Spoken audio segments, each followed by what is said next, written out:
Avez-vous déjà entendu parler du plus célèbre des architectes marseillais, Henri Espérandieu?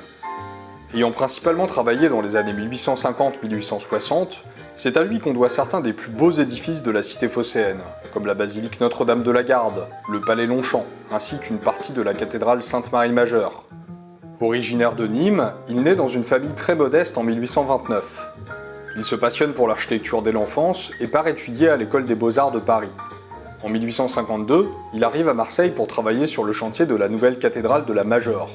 Et la même année, à 23 ans seulement, il est désigné comme architecte en chef de la toute nouvelle basilique Notre-Dame de la Garde.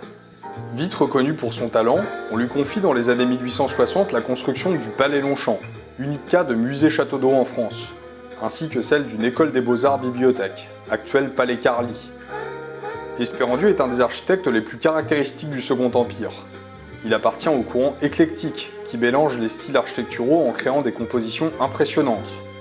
La Bonne Mère unit notamment des références romanes et byzantines, quand le palais Longchamp associe l'exubérance baroque dans sa partie centrale au classicisme dans ses ailes. Espérandieu est un pionnier de ce style composite, qui apparaît d'abord à Marseille dans les années 1850, avant de se démocratiser à Paris à partir des années 1860. Marseille, grand port industriel, était à l'époque à l'avant-garde du monde artistique et devançait la capitale. Pour d'autres anecdotes d'histoire de l'architecture, abonnez-vous.